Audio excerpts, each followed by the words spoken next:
Well, folks, it's too late. It is too late. It's all over. There is absolutely nothing that you can do. That's right. It's all over. It's finished. And I'm talking about the New World Order. We acknowledge on this radio broadcast for the first time tonight in our earlier broadcast that we are in a state of war with these scum, these treasonous people who we have always believed were acting on our behalf, that we put our trust in and depended upon to preserve the Constitution of the United States of America.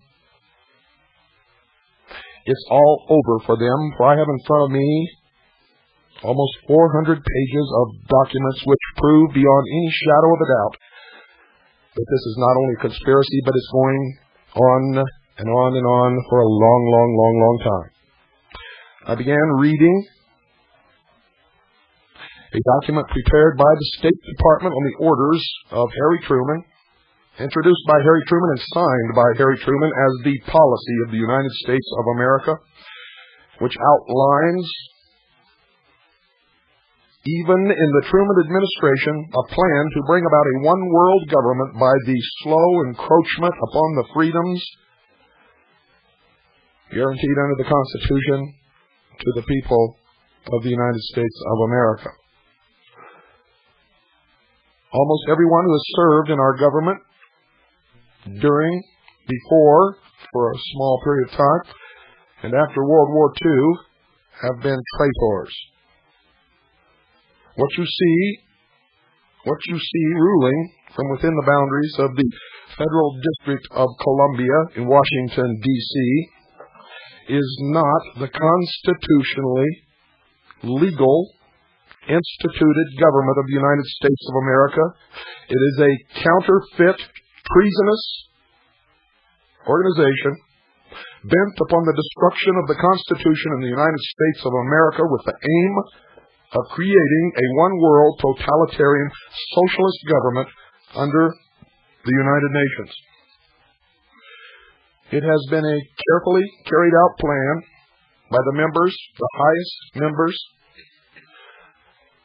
of Mystery Babylon, the secret societies, to bring this country literally to its knees.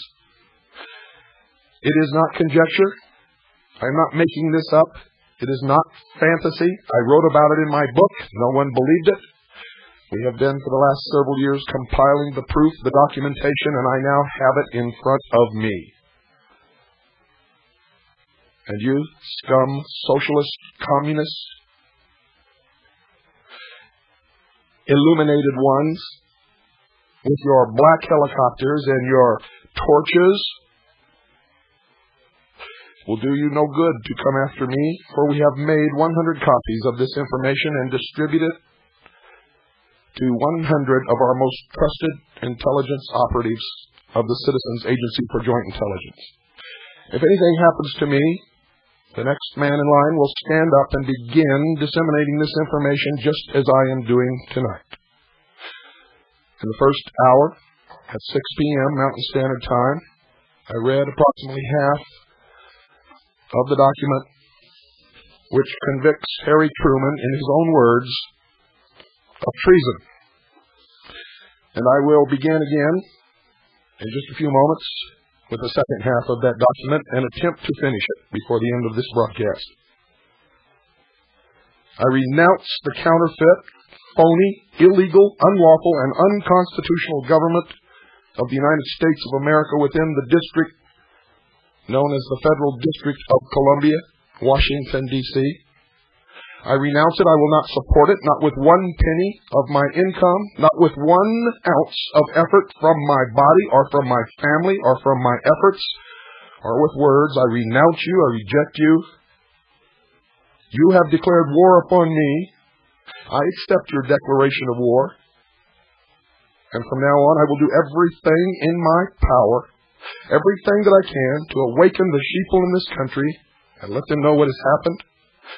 I am going to go through these documents one by one on every single broadcast until I have read every word to the American people and to the people of the world, and they will stand convicted in their own words, their own legislation. For these are all legal documents, folks, that you can find also in any good legal or law library, or in the Library of Congress, in the Congressional Record, and I will cite the source of all of these documents and give you their numbers where they are numbered. And I challenge you, sheeple, to prove me wrong. Don't go away. I'll be right back.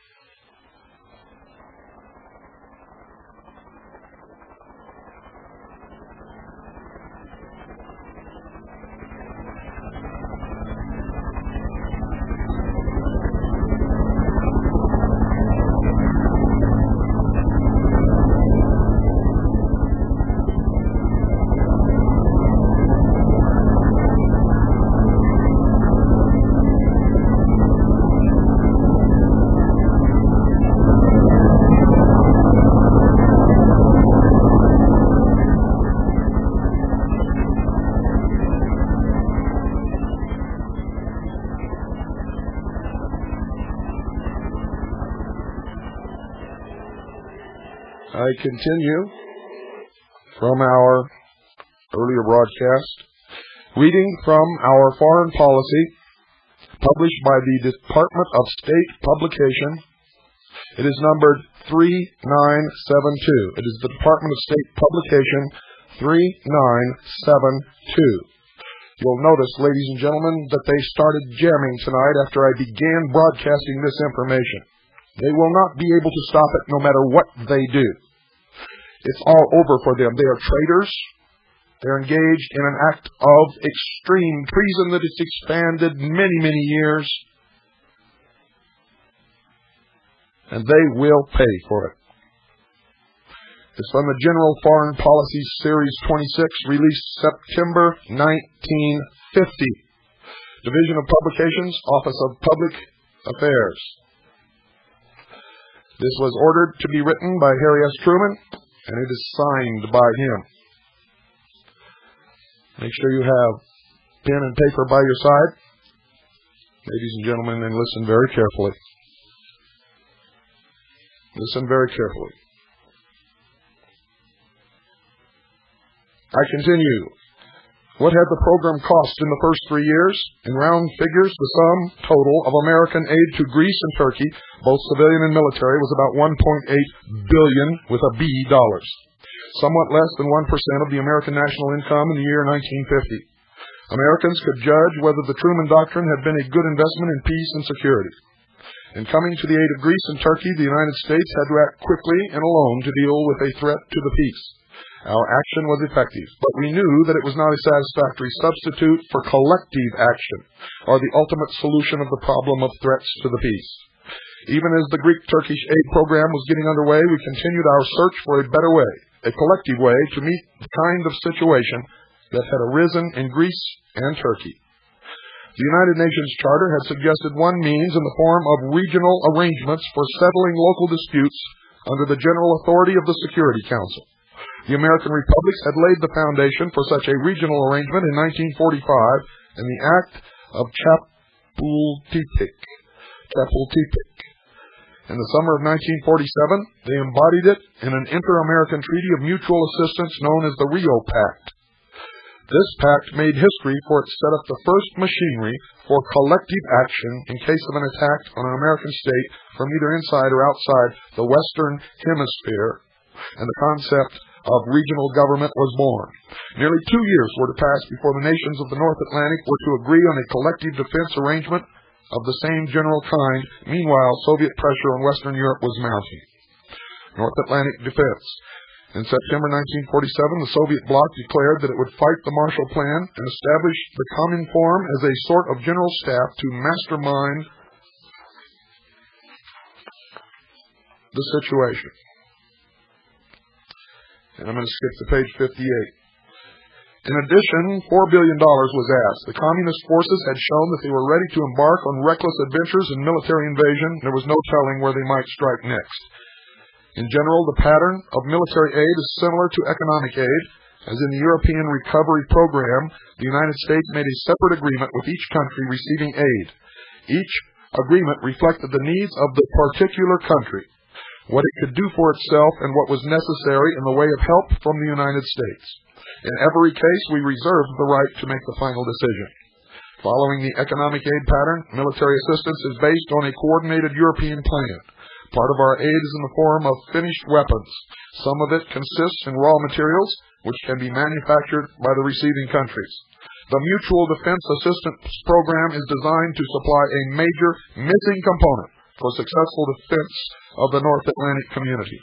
Moreover, successful defense does not contemplate the liberation of Europe after conquest and occupation by an aggressor. No one, least of all the European people, would consider that a successful defense. The collective strength of the North Atlantic community is designed to protect every member of that community from invasion. We are now engaged in a prodigious cooperative effort to build that kind of defense. The defense establishment is a major support of the President's foreign policy. In our democratic system, military power backs up but does not shape our policies.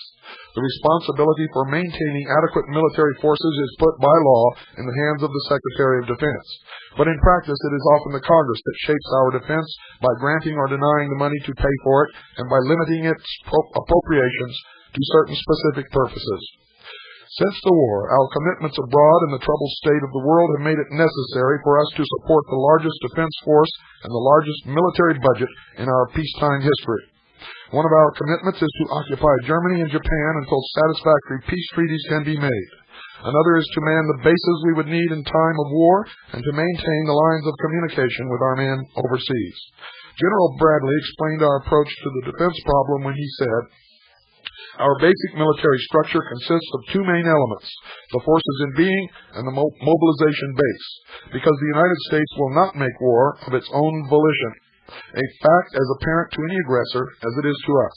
Our forces in being are maintained at a strength which can prevent disaster in the event we are attacked, and which can strike a retaliatory blow that will be strong enough to slow down the aggressor while we mobilize. It would be economically foolhardy and politically inconsistent for us to maintain forces in being sufficient to win a major war. Our mobilization base must provide the educational, training, and logistical facilities that will assure us of a quick expansion of the armed forces in order that we can eventually bring the full might of this nation in conjunction with allied nations to bear upon the enemy." In June 1950, not quite 4 months after General Bradley had spoken these words, communist forces invaded South Korea, an act of raw, unprovoked aggression. Under the authority of the Security Council, American armed forces went into action from their nearest bases in Japan, more than 100 miles away. American military forces in being prevented the disaster of a quick communist victory in South Korea. They were able, in the face of appalling difficulties, to strike a retaliatory blow, and although greatly outnumbered, to slow down the aggressor while we mobilized. Meanwhile, our mobilization base was providing a quick expansion of our armed forces. On July 19th, the President proposed an immediate expansion of our military establishment. In a message to the Congress, he said, quote, "The fact that communist forces have invaded Korea is a warning that there may be similar acts of aggression in other parts of the world. The free nations must be on their guard more than ever before against this kind of sneak attack." The President's program involved the drafting of new manpower, the calling up of reserves. It involved doubling the defense budget so that by June 1951 we would be spending at the rate of $30 billion with a B dollars a year. It meant raising at least $5 billion with a B dollars more in taxes. The President asked the Congress for authority to impose a system of allocations and priorities so as to direct the flow of commodities into military production. Thus, the leading Democratic member of the United Nations showed that it could move rapidly and smoothly into a new situation requiring police action under the United Nations Charter. For the American people, and particularly for the men in the field of battle, it was a hard and bitter experience. Once again, we would have to be on the alert for a reckless and ruthless aggressor. but the national defense was doing its immediate job of checking the aggressor. Toward Economic Well-Being, Chapter 3. The policies of the United States reveal a growing recognition of the worldwide economic forces that affect our peace and security. In recent years, we have become more conscious and more firmly convinced of the fact that poverty, besides being an evil in itself, has evil consequences for all peace-loving peoples. Poverty, we have learned, is the breeding ground for totalitarian governments which entrench themselves by police-state methods, and police states are apt to be irresponsible and reckless members of the international community. Boy, what a bunch of BS. Poverty, with all its evil byproducts, is the problem that two-thirds of the world's people live with today. Yet the industrial and scientific advances of the past 100 years have put the solution of this problem into the realm of the possible. It can now be attacked with rational hope of success, and we Americans must lead the attack if we are to build a decent and secure life for ourselves. You see, folks, even back then, our government was in control of socialists. Harry Truman was a 33rd degree Freemason of the Scottish Rite, and in fact was the Grand Master of the Grand Lodge of Missouri of the Scottish Rite of Freemasonry of the Southern Jurisdiction. The measures the United States government has taken and is taking to stimulate world production and trade, to help raise standards of living abroad with the aid of technical skills and capital, and to promote cooperation among nations for these purposes, are what we call our economic foreign policy. Obviously, that policy has broad political as well as economic goals. The first United Nations agencies to get underway were aimed primarily at economic cooperation. The Food and Agricultural Organization, the International Bank, the Monetary Fund, and the United Nations Relief and Rehabilitation Administration, which began its great work of relief and reconstruction among the newly liberated peoples even before the war had been won. The United States, as the only great power physically untouched by war, has had to take the initiative both in and outside the United Nations. The war expanded and strengthened our capacity to produce. In spite of wartime dislocations, the American people emerged from their ordeal better housed, better fed, and clothed, more healthy and vigorous than they had ever been in their history.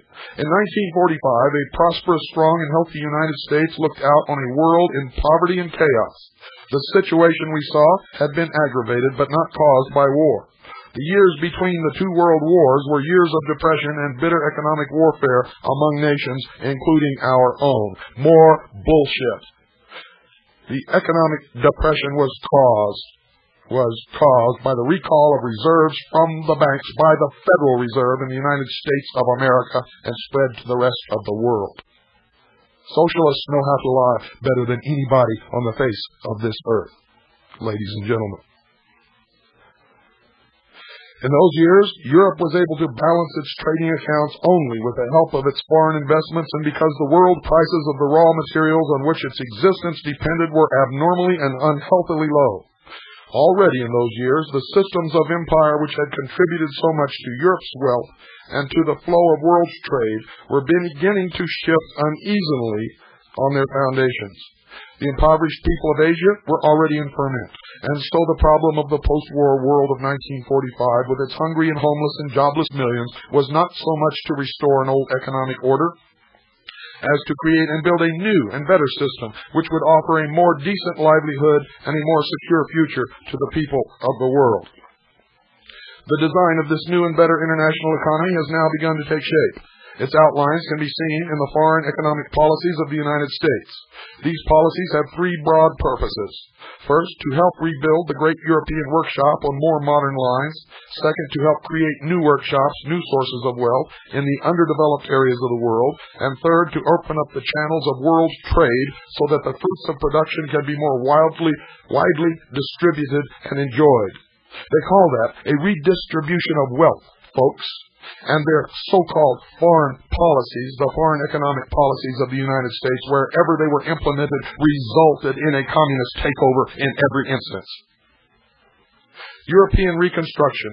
18 months before the war ended in Europe, plans for reconstruction were already underway. In November 1943, 44 nations joined in establishing UNRWA, the United Nations Relief and Rehabilitation Administration. UNRWA's mission was to go with the Allied armies into liberated areas, help to relieve hunger, curb disease, revive agricultural and industry, and restore transportation power and communications.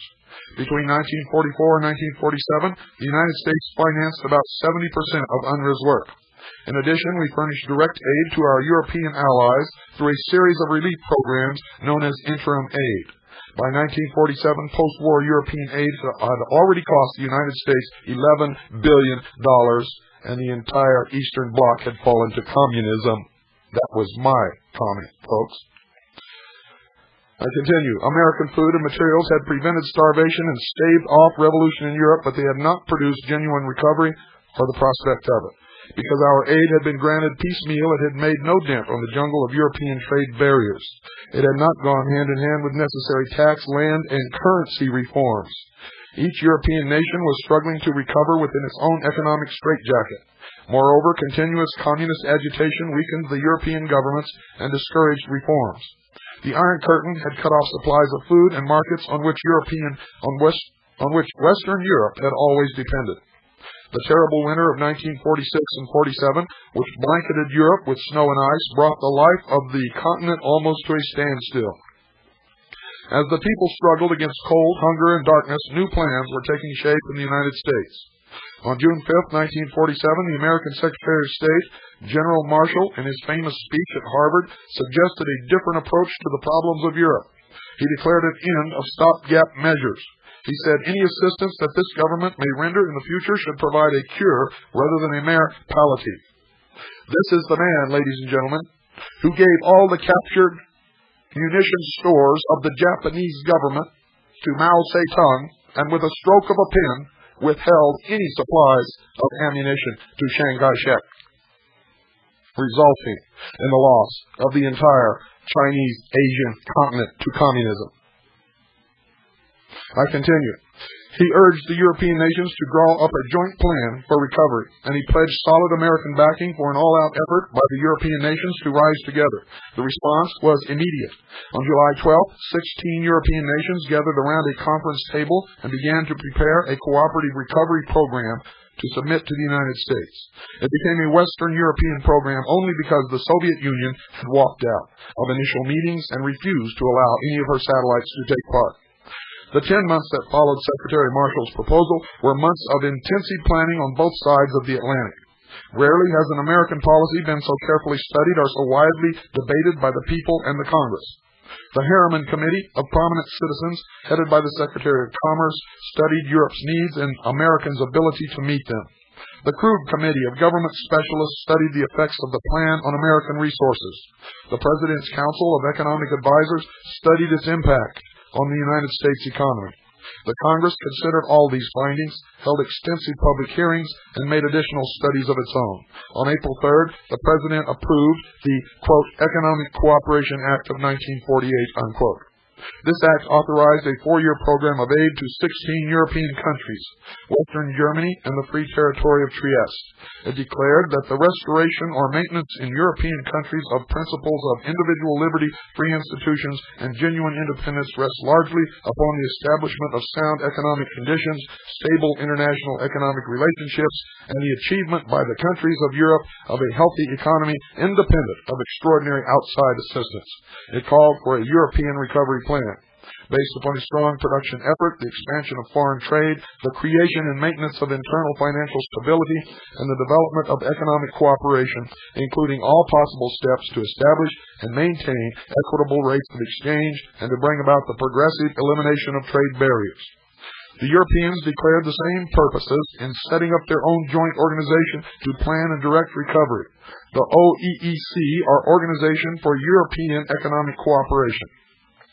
In the first 2 years of their recovery program, the people of Europe faced many difficulties and achieved what General Marshall called a near miracle of work and production. Agricultural production came back to the pre-war level. Industrial production rose to 1/5 above that level. But statistics tell only part of the story. Family life, community life returned to something like normal. The people began to look ahead with new hope and new confidence in their free institutions. But destruction of their cities and farms was perhaps the least of the problems the Europeans had to face. There was also the fact of a larger population to support, clothe, feed, and house. There was the fact of continual strikes and riots, most of them communist-inspired. There was the fact that in order to become self-supporting, they had to produce and sell abroad far more than before the war to offset the loss of foreign investments, shipping, and other services.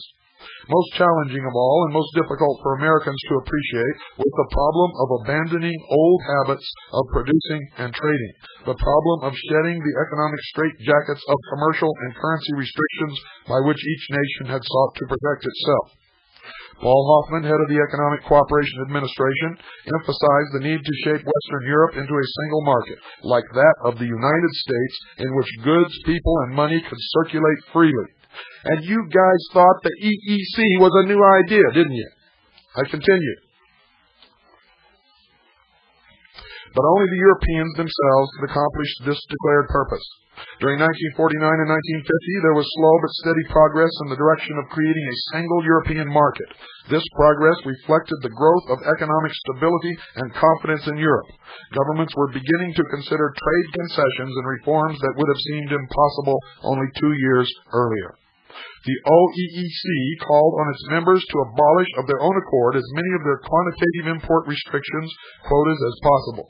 The first response was disappointing, but it was hoped that by the end of 1950, at least half of these restrictions would have disappeared. In September 1949, Great Britain revalued its currency in relation to the dollar, and the other Marshall Plan countries followed suit.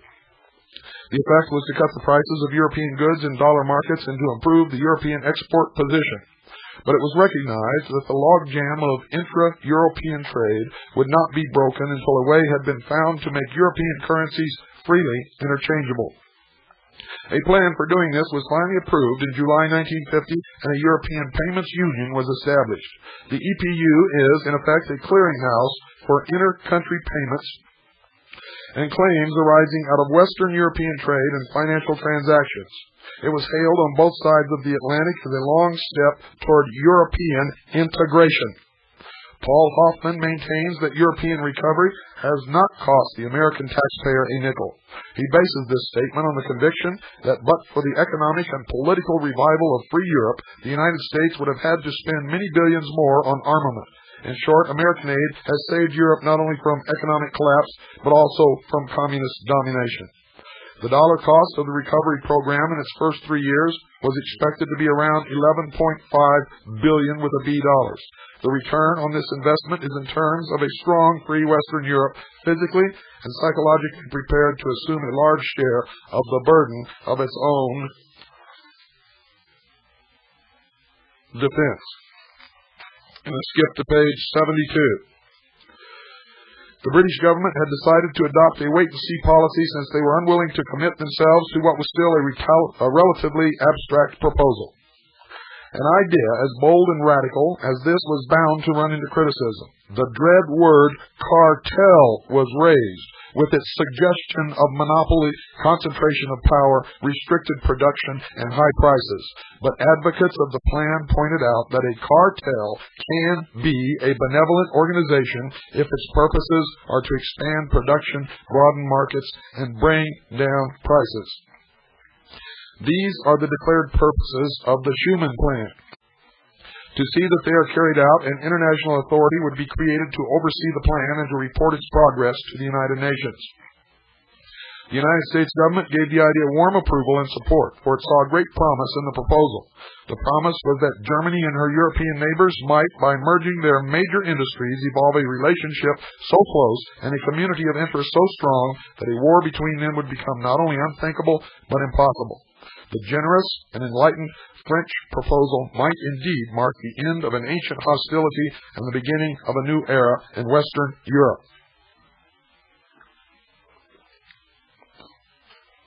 The promise of point 4. Man has only begun to scratch the surface of the earth's wealth. In great areas of Africa, Asia, and Latin America, millions of people are living in poverty because they have not had a chance to apply modern methods of tilling their soil, mining their minerals, and processing the resources they have at hand. The burden of poverty, disease, and ignorance in these areas has become a danger to all free democratic people because it invites all kinds of totalitarian controls, including communism. For many generations, Americans have gone out to work with the people of the underdeveloped parts of the world to study their ways of life and to share American skills and knowledge with them. American private capital has also gone out, also to finance the development of oil, rubber, tin, bauxite, and many other resources of these areas. For the past 10 years, the United States government has been authorized by Congress to send technical missions abroad, chiefly to Latin America, and to bring technicians from the less developed countries to the United States for training. In his inaugural address of January 1949, President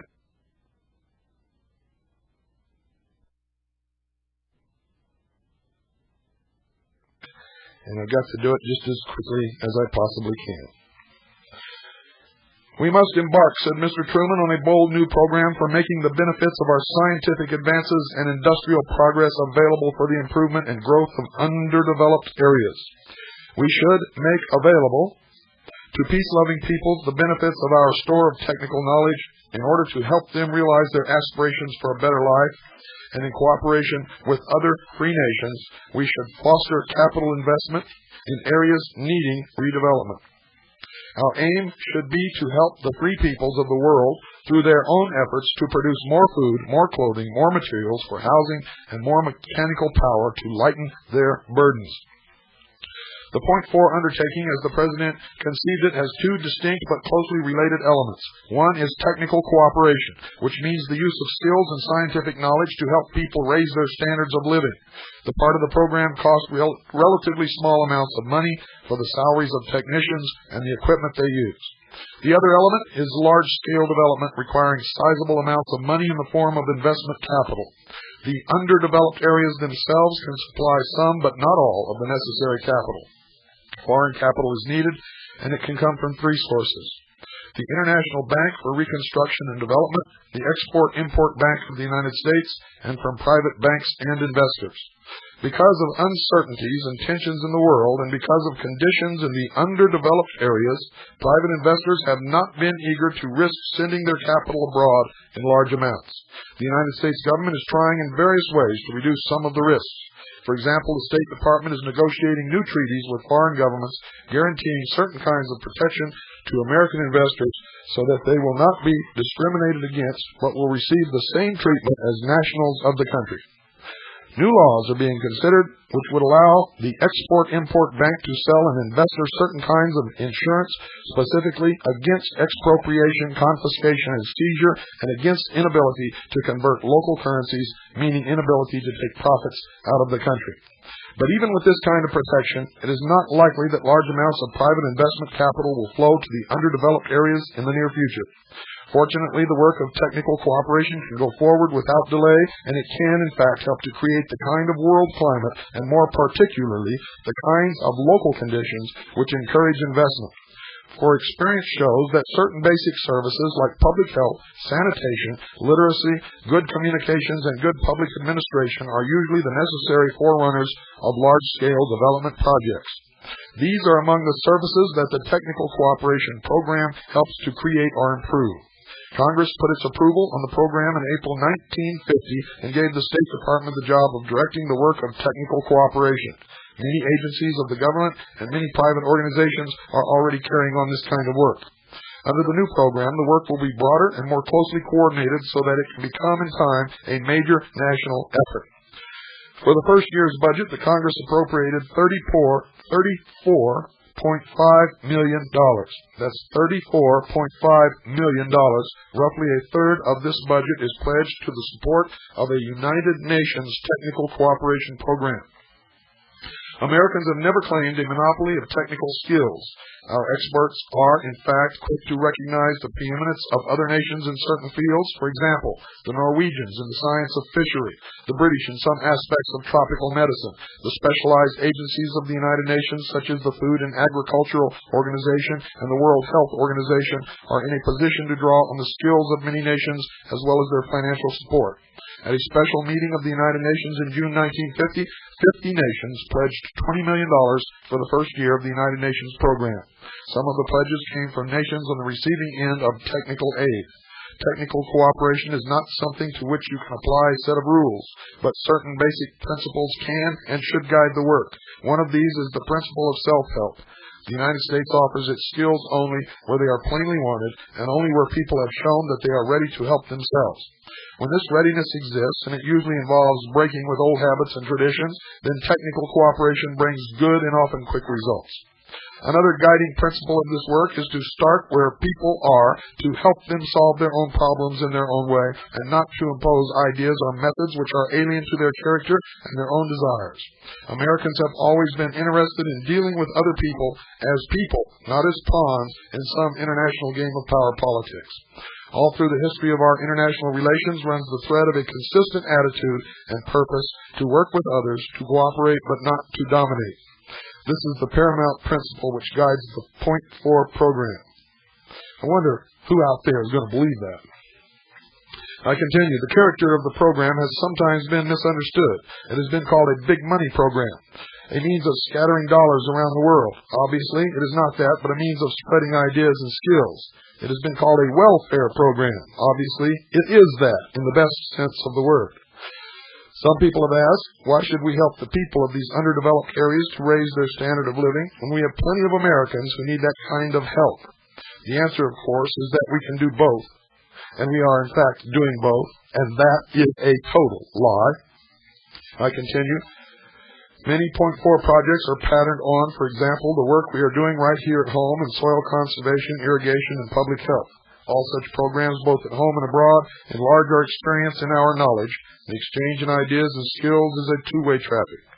Some people have asked, what has Point 4 got to do with stopping communism? Is this the time to be helping people on the other side of the world to raise better crops and stamp out malaria? The answer is that this is the very time that most of the people we are working with are less interested in abstract principles of communism and democracy than in solving the urgent problems of hunger, disease, and the difficulty of scratching for a bare living. The communists offer them quick remedies for all their ills. We have a chance to prove to them in practical and concrete ways that a free society can promote both human well-being and human dignity. Next chapter, World Trade and World Peace. The European Recovery Program has lifted the great European workshop back to its feet and has put millions of highly skilled people back into productive work. The Point 4 program will in time create new centers of production and will help millions of people in Latin America, Africa, and the Middle and Far East to develop their skills and resources. Both these programs are designed to raise standards of living through production. But production is never an end in itself. Goods are useful only if they can be bought, sold, and consumed.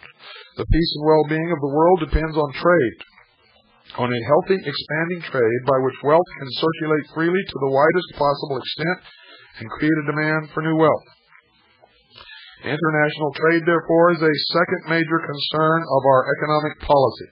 As with European recovery, the problem is not to restore an old system, but to develop a new and better one. The United States has a strong interest in helping to build a healthy international trading system which will act as a preventive to depressions and economic warfare. During the past 36 years, we have become a great creditor nation. In that period, the value of our exports has exceeded the value of our imports by about $100 billion with a B dollars. This is called a favorable balance of trade. But even by strictly economic standards, it is not favorable at all, since the $100 billion gap has had to be financed by the American people through direct taxation and government loans, interest on which comes from taxes. But this export surplus has been necessary to our national security, for it reinforced our allies in 2 world wars and contributed to their recovery in the post-war years. The problem of today is to develop a sound, balanced system of world trade. The American Reciprocal Trade Agreements Program has taken us a long step in that direction, and pay very close attention now, ladies and gentlemen.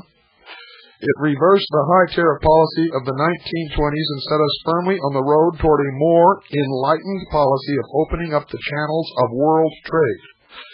Under the authority of the Reciprocal Trade Agreements Act, the United States joined with 22 other major trading nations at Geneva in 1947 in the greatest tariff bargaining meeting in history. The result of that meeting was a General Agreement on Tariffs and Trade, GATT. Again, was a General Agreement on Tariffs and Trade, GATT. And you thought GATT was new. GATT has been planned and has been in the workings and has been an actual fact for many years. It was GATT that gave the foreign nations the edge in charging us higher tariffs while we lowered ours. It has caused the destruction of the industrial base of the United States of America, and it's continuing with NAFTA. The result of that meeting was a General Agreement on Tariffs and Trade, GATT, which reduced tariffs rates sharply and affected half the world's imports. The only tariff rates that were reduced were ours. The rest of the world raised theirs.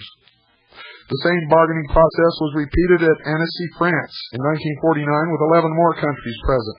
And this conference led in turn to a third round of tariff-cutting negotiations at Torquay, England in 1950. Every country got and made concessions, and every concession that was made to one country immediately applied to all those present. Thus, the free nations made an unprecedented all-out attack on one of the most serious obstacles to the flow of trade.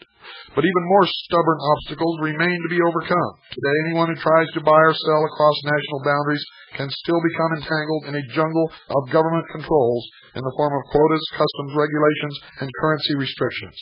To get rid of this tangle of restrictions will require time and a spirit of give and take, for no nation is willing to discard its economic armor while the rest remain armed. The ultimate answer to this difficult problem is in the general acceptance of a code of fair trade practices. 54 nations have agreed on such a code and embodied it in the Charter for an International Trade Organization. The Charter sets the minimum rules of the game on which all 54 nations are now willing to agree. They are not ideal rules by any means, but they can be improved as the nations get experience in cooperation and gain confidence in each other. The Charter also provides for an organization within the family of the United Nations, a place where the members can meet and settle their trade problems across a conference table. There has never been before such a place. The organization and the Charter offer at least a rational hope that economic warfare can be ended in the not-too-distant future. The ITO Charter is now before the American Congress for approval. Other nations are waiting to see whether the United States will live up to its enlightened economic principles. Those who support the ITO believe that it will pave the way for closer political as well as economic cooperation among the free nations and thus contribute to the security of the United States. This American attitude has an ethical as well as a political background. For as Secretary Atchison has said, the truth is that just as no man and no government is wise enough or disinterested enough to direct the thinking and the action of another individual, so no nation and no people are wise enough and disinterested enough very long to assume the responsibility for another people or to control another people's opportunities. Do you understand, ladies and gentlemen, how they say one thing out of one side of their mouth and then absolutely, completely contradict it in the very next paragraph? These people are consummate liars, consummate deceivers, and consummate manipulators. They are the best in the world, in fact. Some Americans have been troubled by the fact that the nations whose independence they have helped to establish and maintain have not all had representative governments or practical democracy as we understand it. This raises the question of what we mean when we speak of free nations and free peoples. It is worth clearing up this question, which has caused a good deal of confusion about American policy. A free country is one that does not have to take orders from a foreign government. Believing as we do that national independence is a stepping stone to popular government and personal liberty, we set a high value on the independence even of those nations which cannot by any stretch of the imagination be called democracies. The fact that we help a country to be free of foreign domination does not mean that we support the particular government it happens to have at any particular time. It means that we want the kind of international community in which each nation is free to manage its own affairs, subject, of course, to its pledges and responsibilities under the United Nations Charter. Out one side of their mouth, they say, a free country is one that does not have to take orders from a foreign government. And out the other side of their mouth, they say, it means that we want the kind of international community in which each nation is free to manage its own affairs, subject, of course, to its pledges and responsibilities under the United Nations Charter, which is a foreign government. Within the broad area of the Charter, there's plenty of room for people to experiment and to change their forms of government if they wish. Plenty of room for progress toward democracy, which I have told you on many of these broadcasts is just another word for socialism. In recent years, the United States has had a chance to prove that it is still the traditional friend of young nations, still the champion of people seeking their independence. Since the end of the Second World War, more than 500 million people have gained their independence. 8 new nations have been born. The United States has assisted at the birth of these nations as far as it could. It has vigorously supported their membership of the United Nations. That whole paragraph, ladies and gentlemen, is a complete lie. During those years, free nations fell to communism and no new free nations were created. Check your history books. If you can find one that still has the true history. I continue, in the Philippines, we had our best opportunity to demonstrate that American policy means what it says. The 20 million citizens of those islands celebrated their independence on July 4, 1946, as a result of a promise we made and kept. Moreover, we not only welcomed them into the community of nations, but helped them to organize and finance their free society, and they were, in fact, ladies and gentlemen, a puppet of the United States government. They were not free at all. To India, Pakistan, Burma, and Ceylon, we are giving our strong and friendly support. The people of Israel have had America's moral and material backing since the beginning of their struggle for nationhood. Ladies and gentlemen, the truth is the United States and London created the nation-state of Israel by forcing European Jews to migrate on ships that very frequently sank right out from under them. Americans can take pride in their contribution to the creation of the Republic of Indonesia. During the long and difficult negotiations between the Indonesian and Netherlands governments, American diplomacy played an important and sometimes a decisive part in bringing the parties together and in helping them finally to work out a satisfactory agreement. I skip to page 94, bottom. Soviet and Chinese communists charged the United States with aggression in Formosa and brought the matter before the Security Council. The United States welcomed a United Nations investigation and in fact suggested that a United Nations commission be sent to Formosa to observe and report the facts. So that American policy would be clearly understood both at home and abroad, the President summarized our aims and our hopes in a radio talk on September 1st, 1950. And I quote, "First, we believe in the United Nations."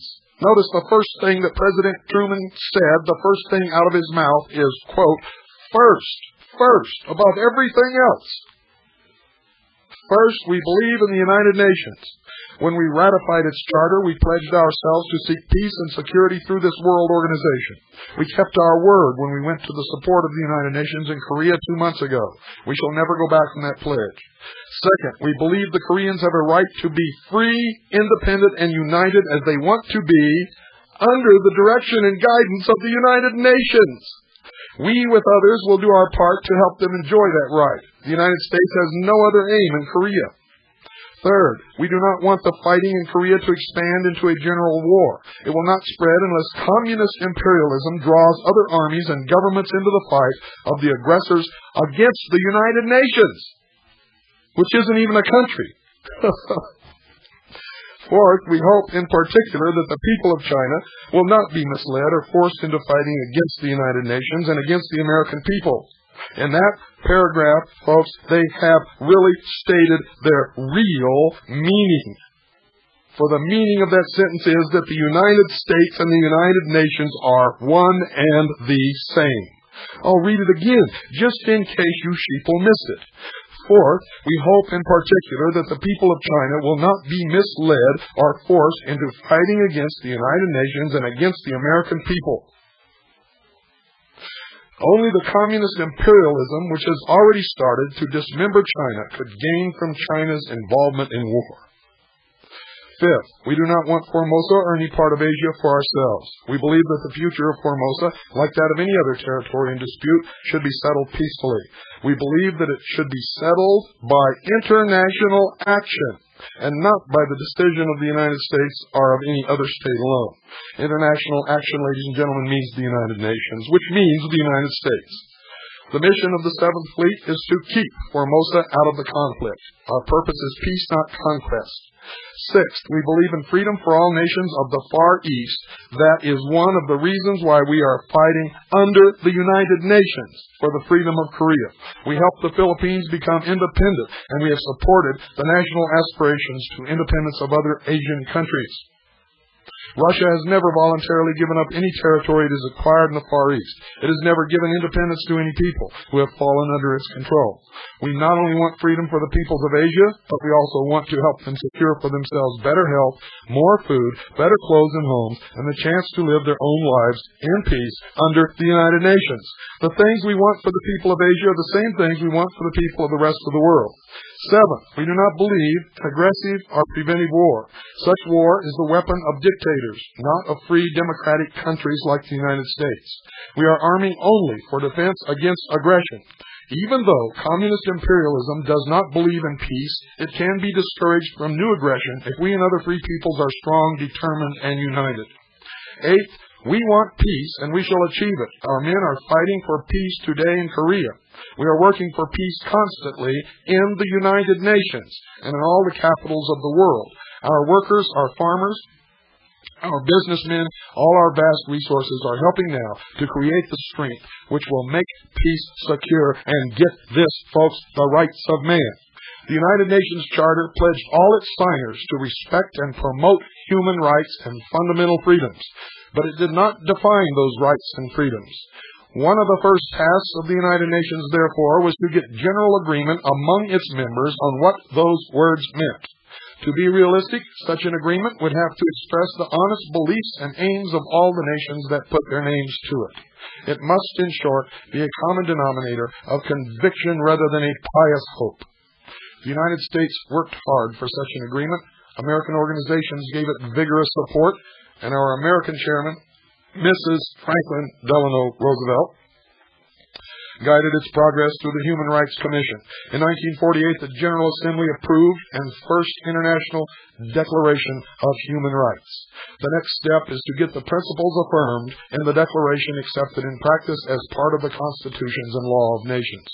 This will become most important to you later when we get into some of the later documents, when you see what this really means. This is the work of many years, but the Economic and Social Council has already undertaken the drafting of human rights treaties, or covenants. Covenants, ladies and gentlemen.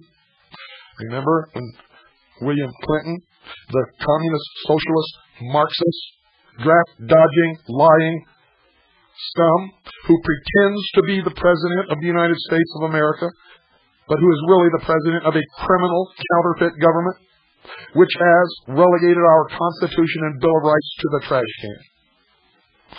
Covenants, I continue, which will bind the nations that sign them to guarantee certain basic rights to their citizens. Each covenant will have to take into consideration the particular problems of a particular nation, its legal system, and its method of dealing with violations. The drafting of human rights covenants is one of the boldest as well as one of the most difficult projects ever conceived by a group of nations. In the judgments of history, this quiet and generally unsung work may rank as one of the great revolutionary enterprises of the United Nations. Now understand what was said there, ladies and gentlemen. They're drafting a covenant. It is one of the boldest as well as one of the most difficult projects ever conceived by a group of nations.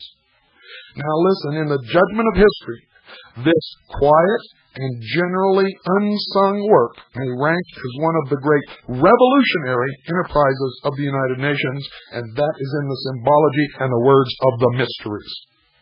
Another is the outlawing by the United Nations of genocide or mass murder of whole groups of people, such as Nazi Germany officially practiced. In 1948, the General Assembly unanimously approved a convention pledging its members to treat genocide as a crime and to punish it accordingly. This treaty is now up for ratification.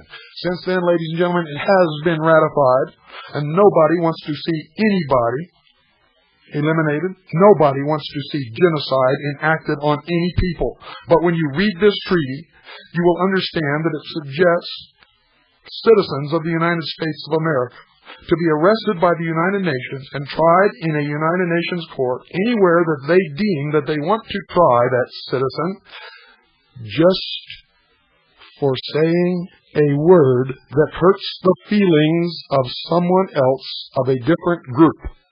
If you don't believe that, ladies and gentlemen, in one of these future programs, in the near future, I am going to read that treaty to you and prove it. It is a method of exerting absolute control. In other words, thought control, political correctness. Where do you think all this comes from? It's been in the works for many, many years. Our government has been riddled with traitors. It is treasonous. Joseph McCarthy was right. He just didn't know what to call these scum. When they attacked him, no one came to his aid. He goes on to say, our interest in human rights is not confined to the making of treaties and declarations. We are working for such concrete things as the free gathering of news, the free movements of peoples, and the free exchange of knowledge. The United Nations, through the United Nations Educational, Scientific, and Cultural Organization and other specialized agencies, offers many channels for concrete progress along these lines. There is no need to create a ferment of ideas in the world. It already exists. The need, and this the United Nations can meet, is to translate the ideas of freedom and progress into practical, ladies and gentlemen, terms of better health, better nutrition, better homes and schools, in short, the chance to work for a better life. This is all translated over the years into socialism, the welfare state. The American nation began life with the Declaration of Independence. We hold and still hold those truths to be self-evident, that all men are created equal, and they are endowed by their Creator with certain unalienable rights, that among these rights are life, liberty, and the pursuit of happiness, that to secure these rights, governments are instituted among men, deriving their just powers from the consent of the governed. Today, the foreign policy of the United States is a declaration of the interdependence of men and nations, and I will read that declaration to you verbatim in one of the programs to come. We have over 400 pages of documents to read to you, outlining the beginning, the conduct, the carrying out, and the end result of the treason. The destruction of the United States of America wholesale, the ripping apart, the shredding of the Constitution and the Bill of Rights, and the enslavement of the American people under a one-world, totalitarian, socialist government. You have criticized me for making this claim over the past several years. Now I am proving it to you in their own words, in the law, in the documents, in the congressional record, from their own mouths. Don't miss one single episode of the Hour of the Time. Good night, and God bless you all.